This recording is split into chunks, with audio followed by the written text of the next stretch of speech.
Pete, that was an interesting story. Every year we would run a pre-qualifying tournament. Actually, it was really a qualifying tournament. It was sponsored by Adidas at the time.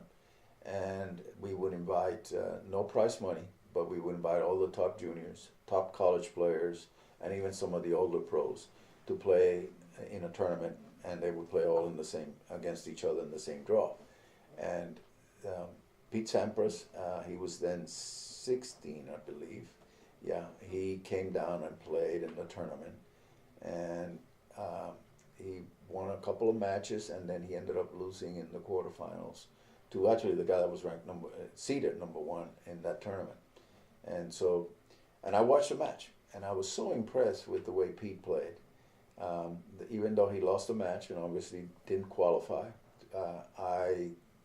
when Pete got off the court and everything, I went over to him, introduced myself to him, and I said, you know, if you want to get a second chance to qualify, you can come for the qualifying, the regular qualifying of the tournament, and see if you can qualify. And he said, really, can I? I said, absolutely. So he came, and he played in the qualifying and qualified. Not only did he qualify, now in the first round he beat Ramesh Krishnan in the first round, who was then a top 30 player in the world, and in a really, really good match, 7-6 in the third. And so now he's in the second round. He then, second round, he plays Elliot Telcher, who had been a top 10 player in the world. Again, Elliot was towards the tail end of his career, and he wasn't as good.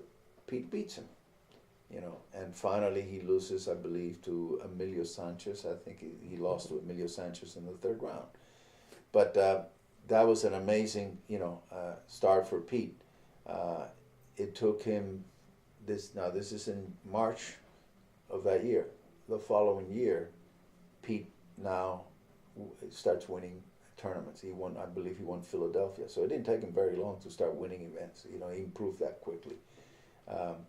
What was an interesting story about all of this is that obviously Pete came every year, played in the tournament, and my God, he could never get past the second round for like 4 or 5 years in a row.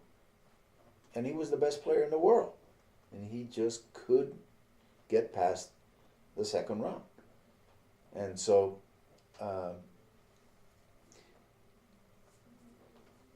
LA Times, Bill Dwyer wanted to write a story on Pete. And they basically about his record here in the tournament. And Pete, you know, he had won everything now. He won U.S. Opens, he won Wimbledon's, but he never played, he could never get to the third round of the tournament here. And so they interviewed me, and so I said, well, you know, it's just amazing. I said his best performance was when he was 16 and he played in the tournament here. He said, and he hasn't gone past the third round. I don't know what's wrong. So Pete, I run into Pete that night in the lobby of the hotel, and so I said, hey, Pete, welcome, good to see you. The tournament was about to start, and it's, you know, where are you going? He says, I'm going to go get a newspaper. He says, I heard you've been talking about me. He tells me. I said, oh, what? You know, I don't know what whatever it is I don't take any credit for it. So he went and bought the newspaper, and obviously Bill Dwyer had written that article from the LA Times. So the next day, I'm sitting in my office, and in walks Pete into my office, and he walks up almost face to face to me, and he looks at me like this, and he says, I'm going to win the tournament this year. He walked out. He won the tournament. I mean, he literally won the tournament.